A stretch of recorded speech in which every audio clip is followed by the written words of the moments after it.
bala ñuy baale bëgg nañ ñu xam kan lañu war a baal ak lu tax ñu war koo baal. Merci.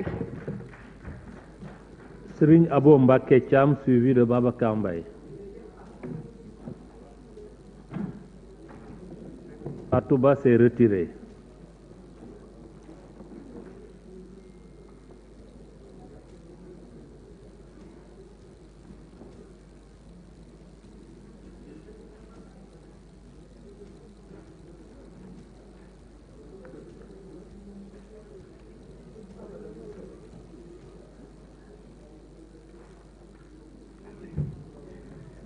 Merci beaucoup monsieur le président maa ngi lay nuyu. ne sa mbokk la jàpp nañ ko mi ngi nii yoon def na li nga xam ne moo nekk liggéeyam mais tey au moment bi ñu leen di fàttali li nga xam ne ñoom au moins seen yaram seen xol am na tuuti ci loo xam ne sax même bu fekkee mënuñoo fàtte mais ñu ngi doon nangu kenn kat ñàkk nañu xëy na am na ñoo xam ne am nañ fu leen féete woon mais tey lan lañ leen koy fàttali ko mooy ñi nga xam ni seeni njaboot lañ faatu nañu tey dañuy naan dañuy voter une loi d'amnistie pour wax ka ni kenn du xam kan moo rey ñi nga xam ne moo nekk seen njaboot et que tey aussi sama xel dem na ci ñi nga xam ne ñu ngi nekk ci biir kaso bi wax naa ko en commission j'ai fait 10 mois à la prison de Rebeuss sama pire ennemi yéenewuma ko li nga xam ne moo nekk kaso mais on a entendu ici des accusations très graves madame la ministre je me rappelle de votre discours ci fi nga xam ne moo nekk RFI ou France 24 je me rappelle des déclarations yi nga xam ni am nañu pour wax que ni y a des gens yoo xam ni am na luñ leen jiiñ luñ lay toppee loo xam ni askanu Sénégal sax bi ñu ko déggee tiit nañu maintenant on veut venir nous dire que ni soit ñooñu liñ leen doon wax yépp dara da cee nekkul dara da cee amul et que dañuy effacer lépp pour bu ko defee ñu mën a dem moi je suis du Parti démocratique sénégalais man Serigne Abo Mbacké Thiam jàpp naa ni sama biir bàmmeel man rek maa fay nekk kenn du ma fa fekk ak samay jëf te li ma gëm laay wax lu ma gëmul du ma ko wax et que tey bu ñu taxawee ñu ne nañu amnistier nañu baale nañu fàtte alors que la justice n'a pas été rendue alors que xamuñu kan moo def ak kan moo deful madame la ministre posé naa la ko nee naa la qu'est-ce qui justifie l'urgence de cette loi parce que l'urgence est de droit l'urgence est prévue par les textes mais je ne comprends pas actuellement ban urgence moo am bu war a tax ñu andi cette loi d'amnistie def ko li nga xam ne moo nekk urgence madame la ministre tey bu ma sañoon kenn dootu des ci kaso yi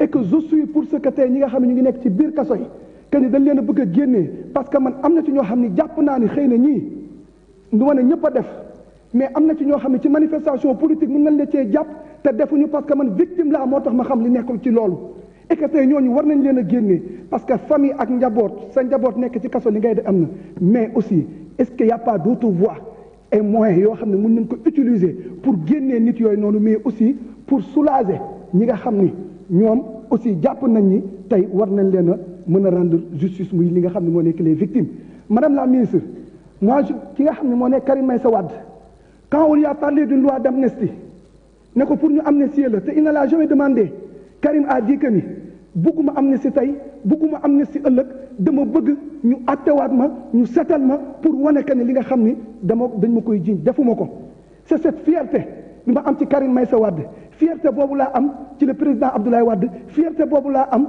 ci les militants du PDS fierté boobu laa am ci PDS que même bu fekkee d'accord nga ak ñoom ñàkk a d'accord ak ñoom seeni position seeni xalaat ak fi ñu jëm ñoom dañu koy wax am na ay questions yi ma la posé woon ni vous avez parlé de droits civiques et politiques et am na ku ko wax mars 2021 ba léegi gisaguma ku ñu àtte par rapport ku perte de droits civiques et politiques et que lépp loo xam ne da ngeen ko ci mën a def pour moi cette loi là tey fi ñu toog fii di wax c'est tey man ñi nga xam ne ñoo ci ñàkk seen njaboot tey am nañu leen métti et que ça ne devait pas faire l'objet d'un débat et que madame la ministre maa ngi leen di ñaanaat li nga xam ne moo nekk loi bi ñu xoolaat ko parce que c'est pas quelque chose boo xam ne le peuple sénégalais d'accord na ci. Babacar Mbaye, vous avez la parole suivi de Moussa Diakhaté.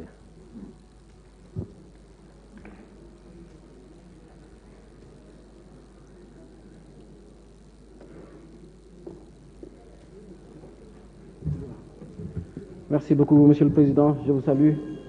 Madame le Ministre, je vous salue. Et je commence d'abord par vous féliciter pour votre récente distinction. Le Sénégal est un très grand pays.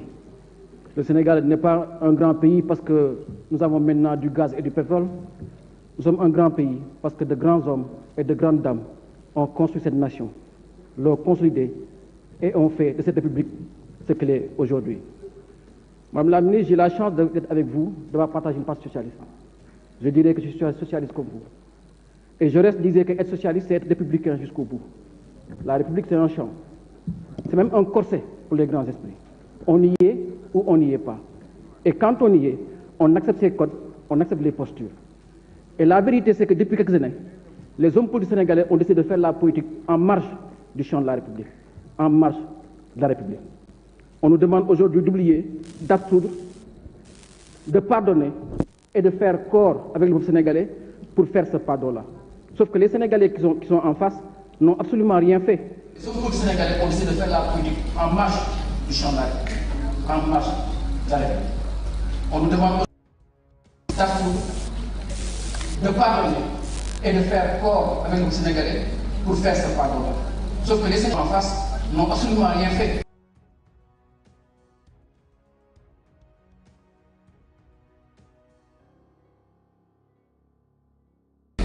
Aujourd'hui, si on en est là, c'est que nous, les hommes politiques, nous avons fait passer nos combats au-dessus des Sénégalais, nous avons fait passer nos combats au-dessus. L'opposant va à des élections, gagne des élections, et installé comme président par les insulaires, se lève un matin pour dire que je vais dire l'opposition à sa puissante expression. Il est responsable de ce travail.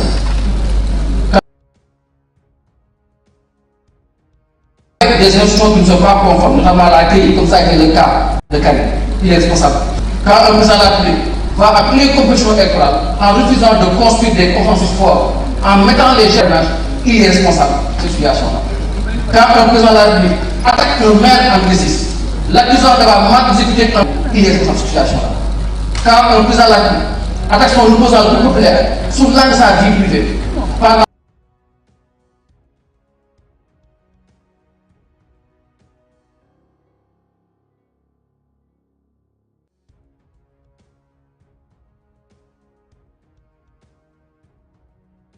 nous avons vu les gens bunkériser le tribunal de Dakar.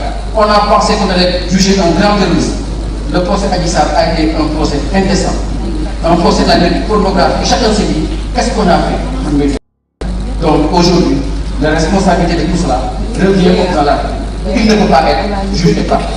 Le temps lui reste, et le temps juste pour remettre notre République à l'endroit, en commençant par organiser les élections et remettre le pouvoir à celui que les Sénégalais auront choisi dans les conditions qui lui ont permis d'être président de la République du Sénégal. Président, nous pouvons faire. Président, c'est celui qui fait l'histoire d'un groupe avec un grand H. Un président de la République, il est là pour aider son groupe à avancer. Et nous avons vu l'exemple à chaque fois où des erreurs humaines, cela impacte la vie et le cours de la nation. Je m'adresse aussi aux opposants pour dire aux opposants de ce pays-là une chose simple, appelons à être aujourd'hui.